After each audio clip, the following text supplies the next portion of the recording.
think what I want to tell you about is a guy named Peter Ryan Simpson, and he's part of a very early settler family that settles along the 11 Point River, kind of in the Alton, Missouri area. So this would be today Oregon County. Hal was originally part of Oregon County. In 1857 they split the two in half, but another story. Peter Ryan Simpson was a man of many talents. He was a Methodist minister, and he also was a blacksmith, and he was a millwright. He had a water mill on the 11 Point called Simpson's Mill, and he was a doctor, and he just had a lot of shingles that he could hang out, and it was a pretty talented individual. When the Civil War came, he becomes part of the Missouri State Guard, the first effort to defend the state against Yankee invasion, supposedly on the 11 Point there, and he becomes a captain and races a company of men that go and fight at the Battle of Wilson's Creek.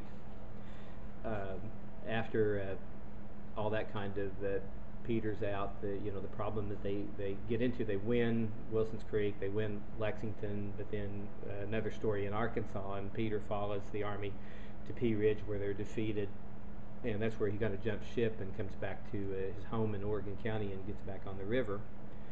And he's tied then to a lot of the guerrilla bands that begin to operate in that territory. A lot of these guys that don't want to join the Confederacy but want to stay in Missouri take to the brush, and Oregon and Howell County fills up with these partisans that aren't willing to join an army but aren't willing to let the Union hold sway down there either.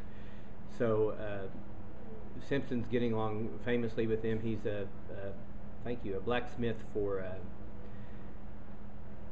the Bose guerrilla band. There's a guy named Richard Bose who had a guerrilla band that operated on 11 Point. They called him Devil Dick. He's such a bad guy, but he's a blacksmith for them and several other groups, and is tied in with recruiting with a guy named Lee Crandall that comes all the way from the east to try to recruit a Confederate regiment.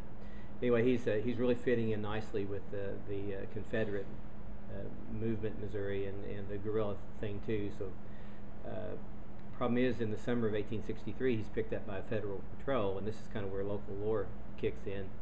Supposedly the patrol, which we pretty well think we've identified as to what federal patrol it was, probably it was led by a guy named Samuel N. Wood.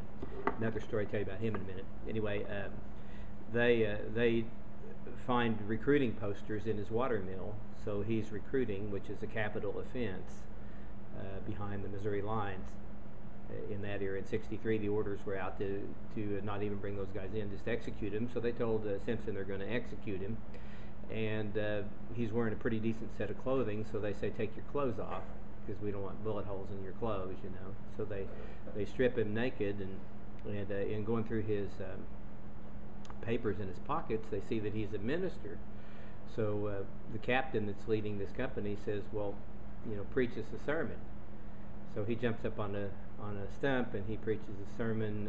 The title of it was "Naked I Come Into This World and Naked I Go Out." Well, they liked it so well they didn't kill him. They instead sent him to Gratiot Street Prison in St. Louis.